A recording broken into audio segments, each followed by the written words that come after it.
What's up, guys? Hopefully your day is going well so far. I'm sitting here recording on the floor of my bathroom, so that's certainly different. Hopefully the audio sounds okay for you guys.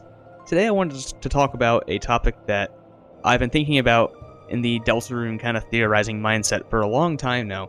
I actually wrote a 15-page essay on this topic for a high school class a number of years ago. And this topic is predetermination in Deltarune. And not just beyond, like, do our choices matter, but kind of like how you respond when you are told that there's an inevitable outcome, right? Kind of like when you're in a dream and you know you're in a dream. Like, how do you act in that dream when you know that it doesn't matter? Because you're going to wake up, you know, right? And let's cut straight to the chase here. There are three main responses that I kind of want to analyze here, and there's three characters that correspond to these responses. Perhaps you already know what characters they are. But these three responses are nihilism, hedonism, and an obsessive defiance. These are all three kind of like mindsets, ideologies that I think are displayed here that one could turn to or fall into or approach when confronted with a predetermined outcome that is potentially negative, especially in the case of this game, I believe. So, to start off, there is an entity in this game that wants the characters to believe that their lives are predetermined. And in fact, I think that the character believes that, or wants the entity wants the characters to believe, rather, that their lives are predetermined to have a negative outcome, that there's going to be some kind of like a world-ending event. So let's break that down. Simply, for starters, Deltarune has already set up this concept of predetermination. Now, there's the obvious things that I've talked about many times before, like our choices don't matter, no one can choose who they are in this world, etc. tobyfox saying that there's only going to be one ending, also a classic. And then further information regarding a strange someone that Sham talks about. And this is the kind of the main impetus for this video and this conversation, is this strange someone. Now, this strange someone tells people of a world-ending truth. Now, I don't want to get into who the strange someone is, because it's not really the point of the video, and that's, you could spend a long time theorizing about it. Now, I think most people assume that it's Gaster for a number of reasons. One of them is actually on this slide right now. But we can infer a lot about the strange someone and what they tell their victims, if you want to call it that, through Sham. So, we know that both Jevil and Spamton heard from the strange someone and then went insane. And we also know that Sham heard from the strange someone indirectly through Jevil, and that it caused their view to grow darker yet darker. So that's a big Gaster flag right there, since that's, you know, kind of his whole shtick, right? So that's the first piece of evidence about why people think that special someone, or the special someone, that the strange someone is Gaster, right? But Sham seems to believe that the world is destined to end regardless of our choices, and I'll talk about that more later, because there's a lot of evidence for that. But the fact that Sham seems to know what the strange someone told Jevil, at least indirectly, and he now believes that the world is going to end, to me suggests that the strange someone is telling these people that he talks to, or that they talk to, I suppose, we don't know yet, of a world-ending truth. That the world is destined, predetermined to end. But what is predetermined to happen? Like, how does that come about? How does the end of the world come to fruition? Now, option one is pretty vanilla here, but it's that the roaring happens, or that the world just is destroyed. Essentially the same thing there. There's a lot of evidence to suggest that the roaring has happened before in the past. There's the cliffs area in Chapter 1, that has that kind of, like the eye symbols on the middle titan there. That's found all over the place. Also, it's like a wasteland, so what caused it to be a wasteland, right? There's an event that Sham kind of teases us about, but tells us that we don't need to know about it, that happened in the past, so it could be that as well. And also, Ralse is a prince, right? He has his own kingdom, but with no subjects, right? So, like, what's he doing, right? Like, what is he a prince of? What caused his people to vanish, right? It could be the roaring, for example. And also, this is more of a meta thing, it may be a bit kind of subjective, but the roaring not occurring would be kind of a waste of a Chekhov's gun. So, like, if Toby's gonna set up the roaring happening as this big, like, dramatic climax event, it'd be kind of strange for it not to occur, right? So, there's that. There's also that the roaring is claimed to be unstoppable. So, Ralsei kind of says this in Chapter 2, once the roaring happens, we're cooked. So, if the roaring is going to happen, then the world is going to end. It follows that it will. And that could be something that the strange someone is telling us. The roaring is going to happen, the world is going to end. And that would certainly be cause for these responses that I've discussed, these kind of reactions to being told that your world is predetermined to end, right? Outcome 2 is that the game itself ends. Now this is more of a meta one. But I'm not afraid to get meta here because I know that the strange someone likely has meta connections. Especially if the strange someone is Gaster, but the strange someone is often theorized to tell Jevil and Spamton of their existence in a game or created world, right?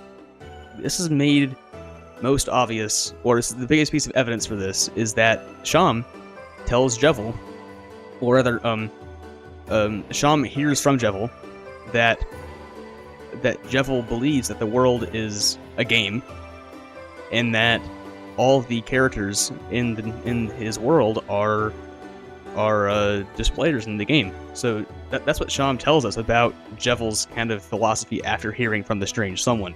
So if you take that literally, like Jevil knows that he's in the game, like in our universe made by tobyfox, it could be that. It could also be that they're in like a created universe or a simulation made by a character in the game, like Gaster, for example. That there's like multiple layers of game here.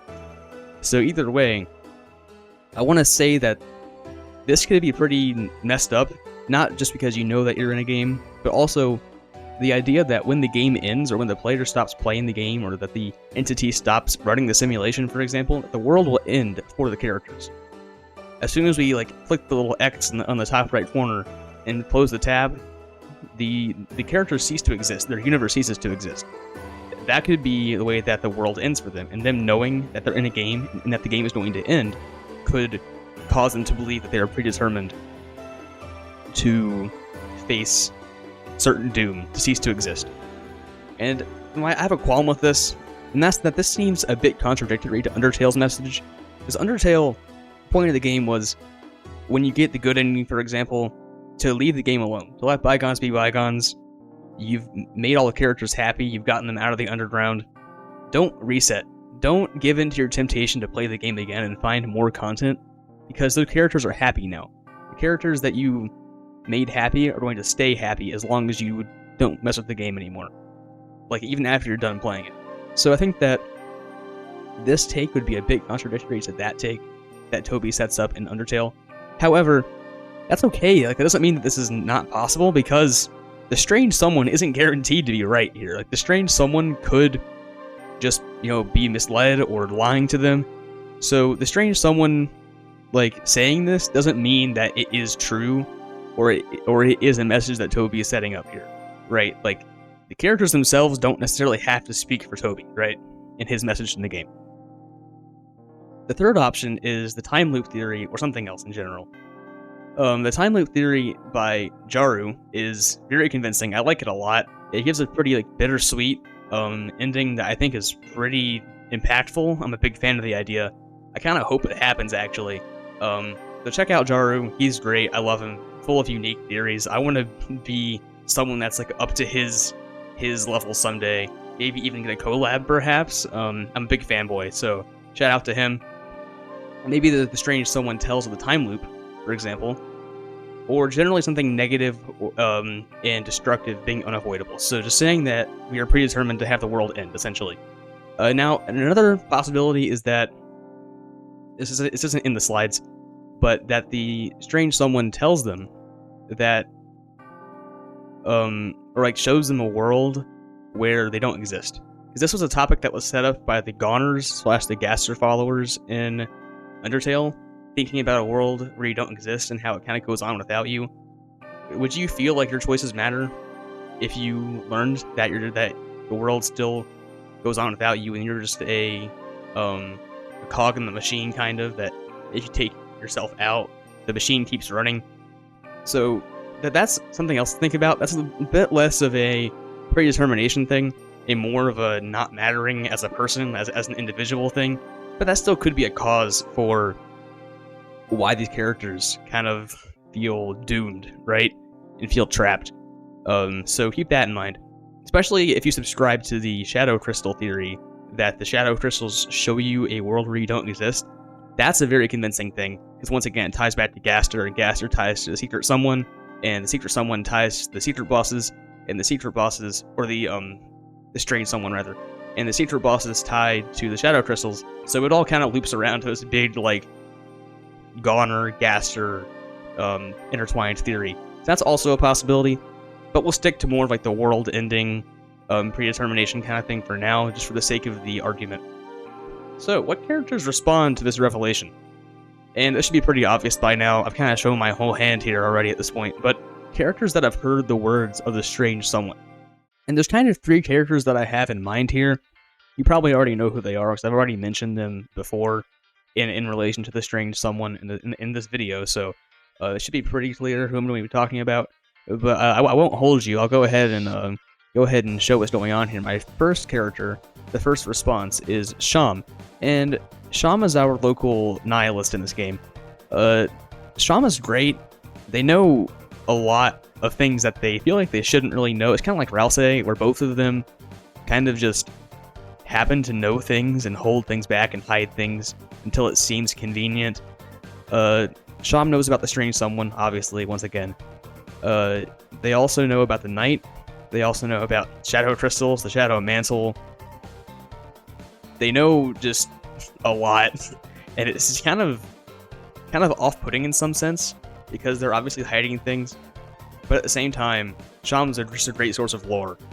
And Sham is also very, very nihilistic, especially seemingly after they hear Jevil's revelation.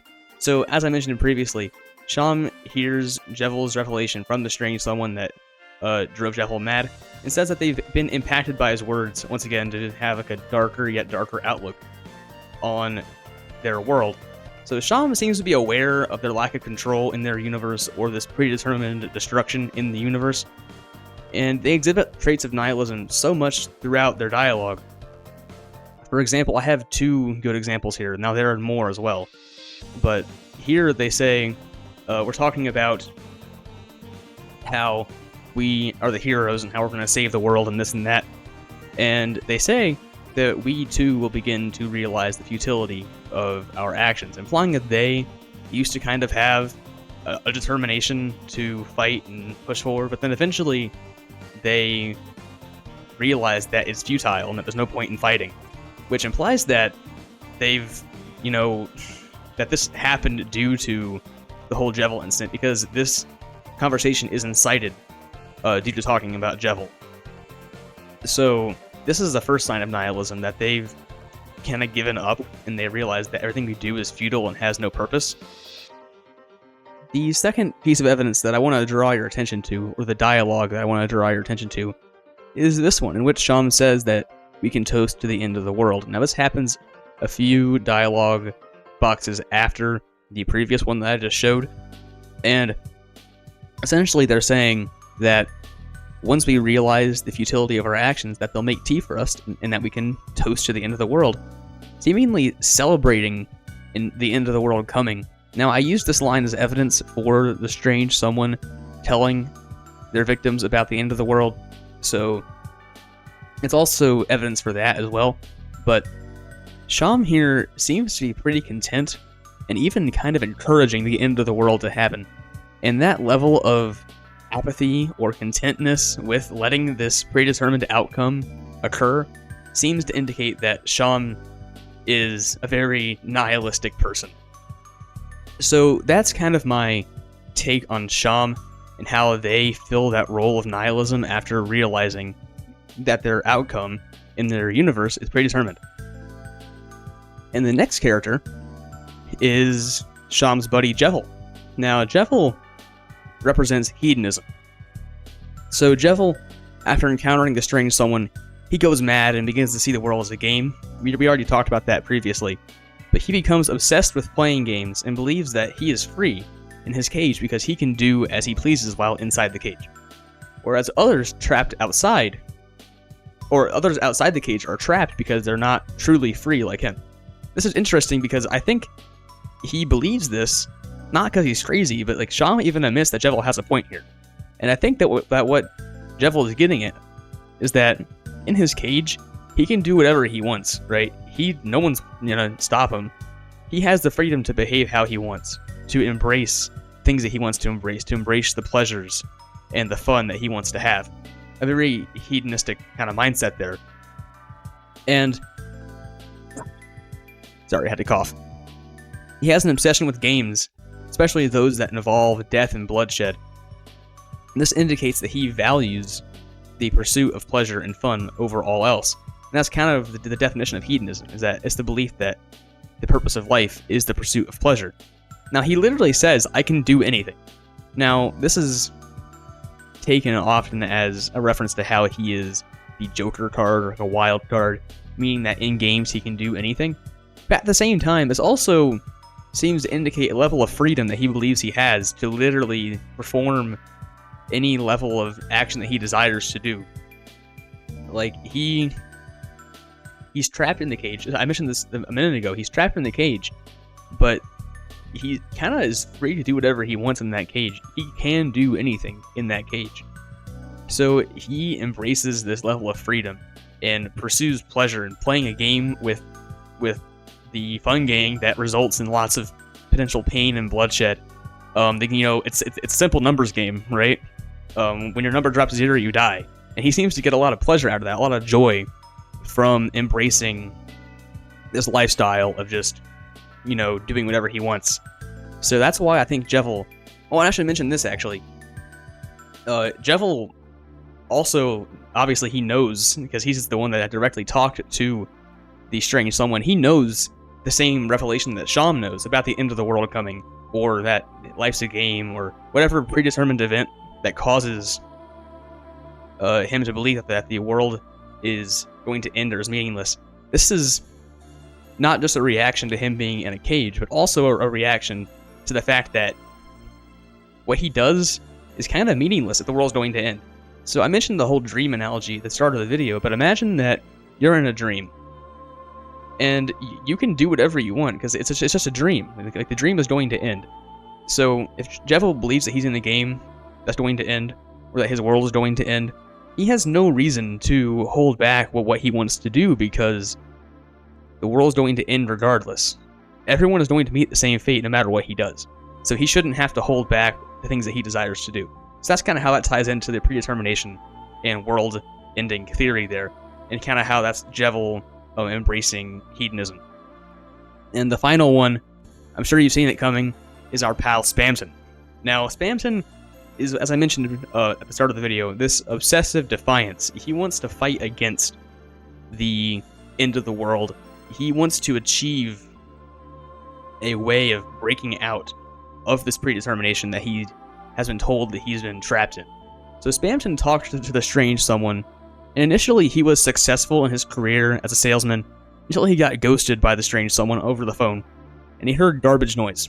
Now this is more evidence for Gaster being the strange someone, because if you use the phone in the dark world, you hear garbage noise. Garbage noise is the audio that plays with entry 17, so pretty convincing evidence there for the strange someone being Gaster. But regardless, Spamton, after hearing from the strange someone, once again, he also goes insane. He becomes obsessed with becoming powerful, a big shot, you could say. He wants to reach heaven, and he literally wants to break the strings that control him as a puppet. He's literally a puppet, right? And he desperately wants to get power and use this power to escape his fate, his predetermined outcome of destruction, right? Of meaninglessness. So he's the only one here that seems to be resisting against the fate that the strange someone told him. And he believes that power will allow him to overcome his fate. And this is fascinating. So he wants Chris's soul.